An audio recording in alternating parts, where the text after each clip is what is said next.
Paz do Senhor, alunos do médio, estamos agora com uma nova matéria nesta videoaula. Vamos falar de liturgia. Quando nós falamos de liturgia, às vezes as pessoas acham que liturgia é algo que deixa o culto mais frio. Mas ao contrário, uma liturgia bem feita, ela é uma liturgia aonde será inspirada no Espírito Santo de Deus e desta maneira poderá fazer com que o culto possa ser um culto que venha manifestar esta glória para as pessoas. Nós mudamos o livro, tá? Aqui agora é o livro de liturgia, o culto e suas formas. Vamos falar do primeiro capítulo inteiro e logo depois o segundo capítulo até contribuições. Então, se irá iniciar na página de número 16, aonde que nós estaremos falando, né? Página 15 e página 16. Página 15 aqui no meu livro, nós estaremos falando sobre a matéria. Primeiro vamos entender o que é liturgia. A palavra liturgia, ela vem do grego leitorgos, que ela geralmente era utilizada para pessoas que faziam serviços públicos ou lideravam uma cerimônia religiosa. Então, as pessoas faziam o culto ou um procedimento aonde tinha a necessidade de todo um amparo, né, litúrgico, todo um amparo ritualista, para que as pessoas pudessem, então, ali se encontrarem de uma forma mais organizadas naquilo que elas iriam falar, naquilo que elas iriam se expressar para as outras pessoas. E dentro do cristianismo, essa palavra fica conhecida para expressar uma organização dentro de um culto. Mas o que é um culto? No cristianismo evangélico, um culto é um evento que vai trazer aos cristãos a chance deles se reunirem para adorar o seu Deus, aonde eles vão ouvir cânticos, aonde eles vão ouvir louvores, vão ouvir doutrinas, ensino, pregações, vão ter o tempo para poder orar. E o culto, claro, ele é baseado sempre nas escrituras sagradas. É assim que o culto deve ser. Em Colossenses, capítulo 3, versículo 16, a palavra de Deus nos fala do que tem dentro de um culto, o que seria um culto. Diz assim: habite ricamente em vós a palavra de Cristo, instruí-vos e aconselhai-vos mutuamente em toda sabedoria, louvando a Deus, salmos, hinos e cânticos espirituais com gratidão em vosso coração. Então, um culto, ele tem a instrução, ele tem a exortação, ou seja, animar a pessoa a prosseguir na fé.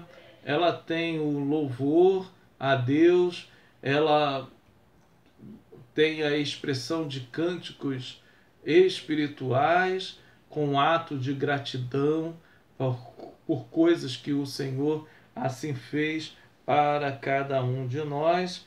Então, o culto cristão, segundo o livro que está aqui na página 15, o culto cristão é uma série de ações, ou seja, atos conjugados, praticados pelo adorador. Então, isso seria o culto cristão, que é onde a alma que está sedenta, a alma que está faminta, ela vai encontrar alimentação para os seus desejos, os seus anseios espirituais. Vamos para o segundo capítulo, que começa na página 21, que vai falar exatamente dos principais elementos de culto. Quais são os principais elementos de culto? O que tem de ter dentro de um culto, o que não pode faltar dentro de um culto? Aí com certeza vocês já pensaram, o que não pode faltar no culto é Jesus Cristo. Ele com certeza não poderá faltar. Mas existem alguns elementos essenciais. Exemplo, hinos.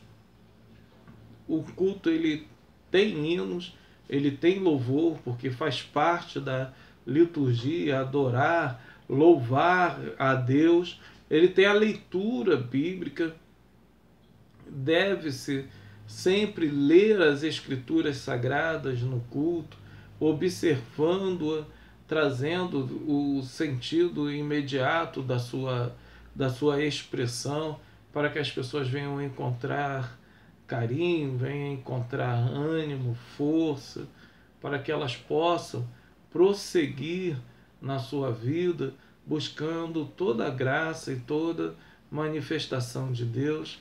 Tem de ter oração, porque o culto é o momento onde as pessoas falam com Deus, onde as pessoas crescem em atividade com Deus.